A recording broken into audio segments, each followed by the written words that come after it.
Well, everyone knows by now, I'm sure, that last week was the 75th anniversary of the United Nations.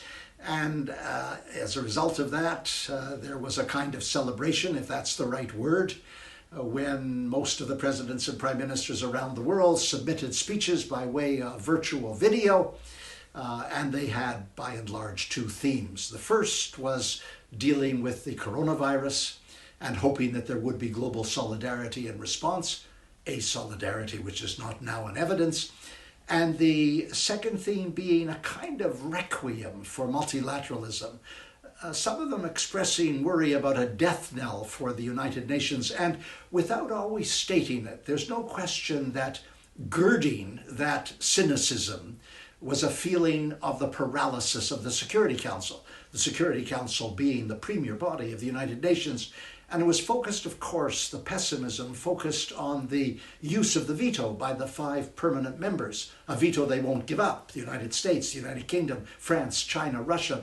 So, for example, if you have a resolution dealing with the genocidal atrocities committed by Myanmar against the Rohingya, then China vetoes that resolution. Or if you have a resolution dealing with the genocidal atrocities of Assad against his own population in Syria, then Russia vetoes the resolution. It is a kind of paralysis. Is there any way out?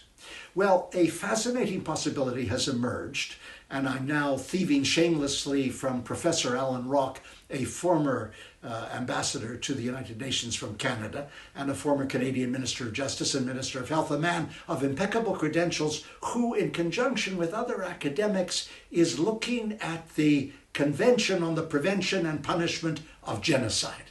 There is a convention against genocide, and genocide is a violation of international law. And when that violation of international law has occurred, then there must be punishment, says the convention.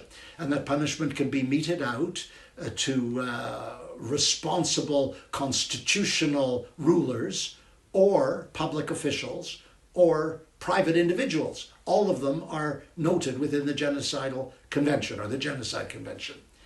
So what the academics in Alan Rock are arguing is that if in fact the Russians and Chinese, who have ratified the Convention on Genocide, are in violation of international law by refusing to deal with resolutions that speak to the genocide, then there should be some kind of arbitration somewhere that can mediate. And there is. There's something called the International Court of Justice based in The Hague. It's another United Nations organ, and it's there to look at issues of exactly this kind. And if the situation of the vetoes was referred to the International Court of Justice, either by the General Assembly or by the Secretary General of the UN, they could provide a ruling. And if they found that Russia and China were in violation of international law by exercising the veto, then the General Assembly could take over and we might get a decent response to these atrocities. It's far out, but it's fascinating and it's worth pursuing, because any country of the United Nations, any one of the 193 member states, can make a reference to the International Court of Justice. That was last week. I'm Stephen Lewis.